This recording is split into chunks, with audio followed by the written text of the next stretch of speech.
Hello, so I'm Ian Pratt. My role is of Global Head of Security at HP Personal Systems, and I lead the security business within HP. So I'm responsible for the security of our products, things like our PCs, but also the security capabilities, features, software products, and services that we sell not just on our own PCs, but across customers' whole estates.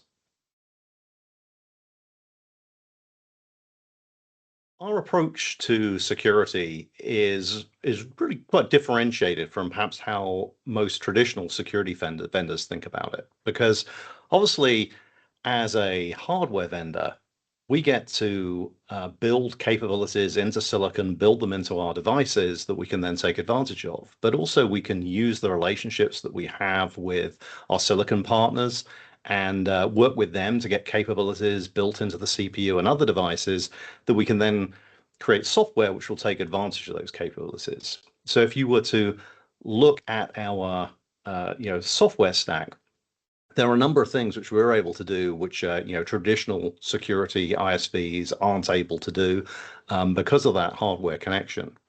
So just as an example, we have our endpoint security controller, which is some custom silicon built into all of our devices that is really the foundation of security on our machines. But then also, we have our hypervisor that is running on all of our machines that enables us to um, monitor how things execute on the platform, and also we are able to have virtual machines coming in and out of existence as the user performs tasks, which we can use to provide means of protecting against threats that are different from traditional products that work using detection. We're actually able to have effectively security by design, ensuring that the system can remain secure even if somebody does click on a bad link or open a malicious document.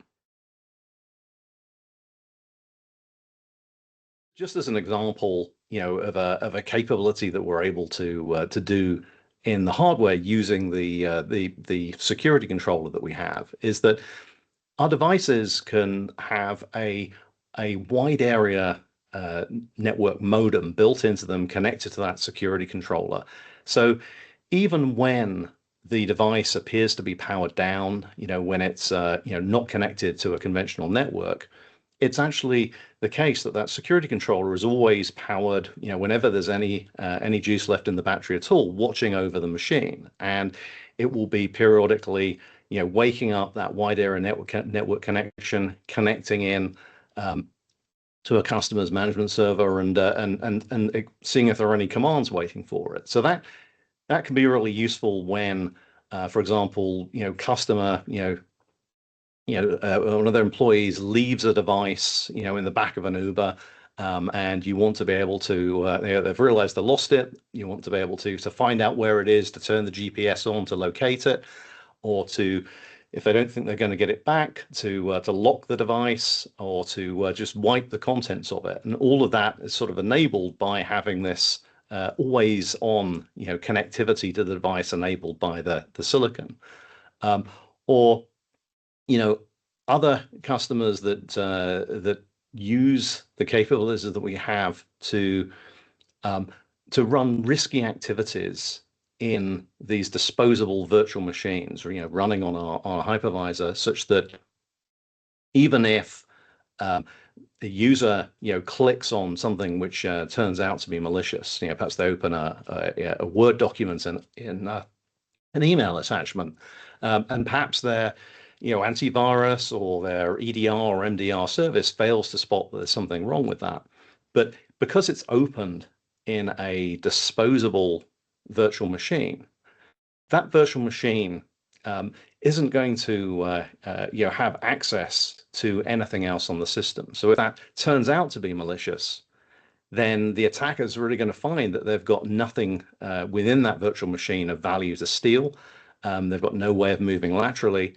And as soon as the user closes that document, then the virtual machine will be destroyed and they'll be back to a clean state again. And hence, we've been able to provide protection that doesn't rely on being able to detect threats. And so it's something which it's a technique which is very robust and is able to work even for very new threats, zero-day threats that conventional detection-based approaches miss.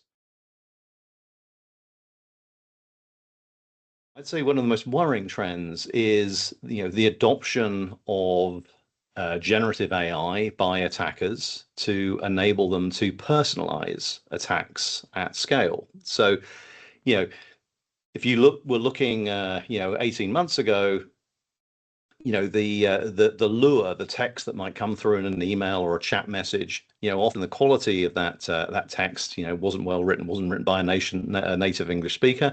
Of course, there were early adopters of generative AI. That text is all now much better. They're now able to translate it as well into many different languages with good quality, and that's actually causing some real problems in some parts of the world. I was in the Nordics region a few months ago, and they have a really big issue with users have come to expect that email that they received in their native tongue was going to be okay. The bad guys didn't know how to speak Swedish or Norwegian, but now with automated translation, that's certainly not the case, and they've got very high click-through rates of malware right now in those regions.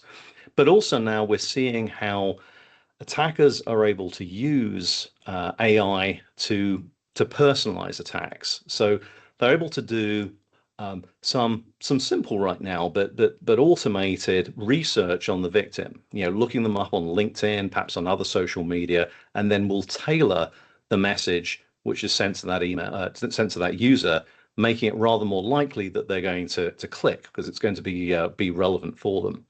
And I think that is that's definitely going to be the beginning of a trend. We're only going to see more of that in future. So I can see, their success rate of these kind of attacks certainly going up, and relying on users being able to spot phishing emails, or even email gateways, other detection-based tools being able to spot them. I think is going to go down. We're going to see more email and messages getting through, and more users clicking on them.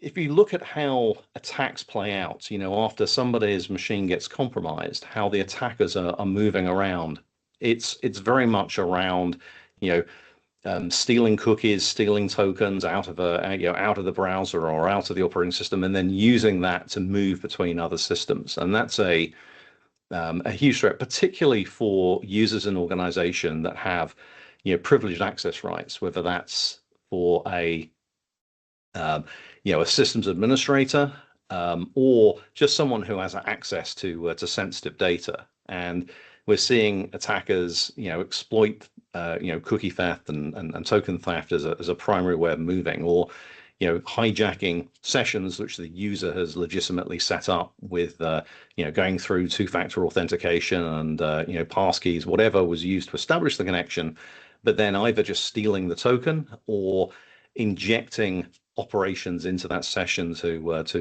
remote control it. So I think there's, looking at technologies which can prevent that from happening is going to be really important. It's kind of like zero trust, but rather than just being applied to the network as it is today, we need to look at those kind of technologies being applied, to the endpoint devices themselves, so that you can get that sort of segregation between different tasks that the user is performing, whether they're, clicking on an email they think that they have received from a supplier. You want to keep that isolated from, the Word document that they're editing, or if they're an administrator, the connection they're making to the Enter ID web console to make changes to the directory. Those sorts of operations, ideally wouldn't even be happening on the same PC. But if they are, then how do you keep them very strongly isolated, such that if something goes wrong in that opening the email message, it's not going to be able to impact other other tasks that the user is performing. And that's a sort of key focus of where we're looking to prevent that sort of propagation, or preventing a simple, compromise turning into an enterprise-wide breach. How do you stop that movement?